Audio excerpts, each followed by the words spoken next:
10% இது கம்மியாக இருக்கும்.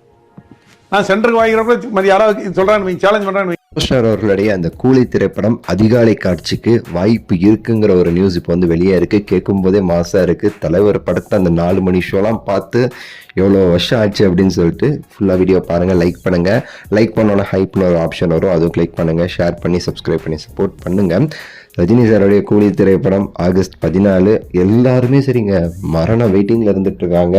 ஆரம்பத்தில் வந்து சூப்பர் ஸ்டார் ஃபேன்ஸ் மட்டுமே வெயிட் பண்ணதை தாண்டி இப்போது எல்லாமே சரி ரிலீஸ் ஆகி அந்த பாடல் அதெல்லாம் இப்படி ரிலீஸ் பெரிய ஃபேமஸ் ஆனதுக்கப்புறம் பார்த்தோன்னு வச்சுக்கோங்களேன், ஹோல் திரையுலகமே சரி எப்படா படம் வரும் அப்படிங்கிறதுக்கு தான் ஃபுல் அண்ட் ஃபுல் வெயிட் பண்ணிகிட்டு இருக்கோம். சில நாட்களில் வந்து படமும் ரிலீஸ் ஆக போகுது.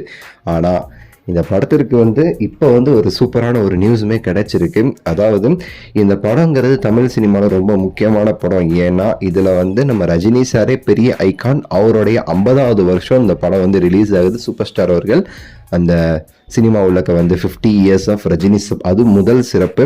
ரெண்டாவதுங்கிறது இந்த படத்தில் நடிச்சிருக்கிறவங்க பார்த்தீங்கன்னா நம்ம அமீர் கான் அவர்கள், இந்தியன் அந்த பாலிவுட் சினிமாவுடைய மிகப்பெரிய ஒரு லெஜண்ட் அவருமேட்டு. ஸோ தங்கலுங்கிற படம் தான் இப்போ வரைக்கும் ஹையஸ்ட் கிராசர் ஃபில்ம்.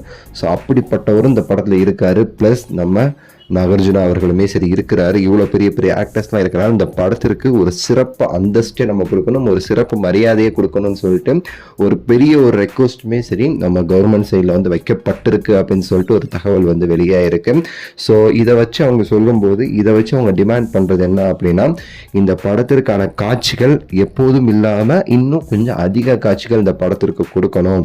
ஏன்னா இந்த படம் ரிலீஸ் ஆகுது வியாழக்கிழமை, அதுக்கடுத்து வியாழன் அதுக்கப்புறம் வெள்ளிக்கிழமை ஒரு லீவ் இருக்கு, சனி ஞாயிறு. இந்த 4 நாட்கள்ல மிகப்பெரிய அளவில் வந்து ஒரு ஆடியன்ஸ் நம்ம எதிர்பார்க்கலாம். நார்மலா படத்துக்கு வரதை தாண்டி வந்து இது வந்து ஒரு ஹோல் சினிமா யூனிவர்ஸ்மே சேர்ந்து இருக்கிறனால, லோகேஷ் அவர்கள் படங்கிறனால பெரிய கூட்டமே வரும். நம்ம வந்து நார்மலாக ஒரு ஒரு நாளில் வந்து 5 ஷோ இப்போ போட அனுமதி கொடுத்தாங்கன்னா அது வேலைக்கு ஆகாது, அதுக்கும் மேலே வேணும். அதனால அதிகாலை காட்சி இந்த படத்திற்கு வந்து ஓப்பன் பண்ணணும் அப்படிங்கிற ஒரு முடிவில் இருக்காங்கன்னு சொல்லிட்டு ஒரு நியூஸு. ஸோ அதாவது அந்த 4 மணி காட்சி சில வருடங்களுக்கு முன்னாடி தடை செய்யப்பட்ட அந்த 4 மணி காட்சி அது கொடுக்கணுங்கிறாங்களாமா. இல்லை கொடுக்க முடியாதுன்னா அட்லீஸ்ட் 6 மணி காட்சிக்காவது எங்களுக்கு அனுமதி கொடுங்க. அந்த 9 மணிங்கிறத முன்னாடி 6 மணிக்கு ஒரு ஷோ போடுறதுக்கு அனுமதி கொடுங்கன்னு சொல்லிட்டு ஒரு பெரிய ரெக்வஸ்ட் வைக்கப்பட்டிருக்கு.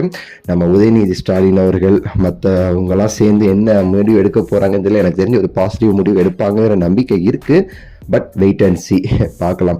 உங்களுடைய கருத்து என்னங்கிறத கீழே கமெண்ட்ஸில் சொல்லுங்கள். லைக் பண்ணுங்கள், ஷேர் பண்ணுங்கள், சப்ஸ்கிரைப் பண்ணுங்கள். அடுத்த வீடியோவில் சந்திக்கின்றேன். நன்றி, வணக்கம், மகிழ்ச்சி.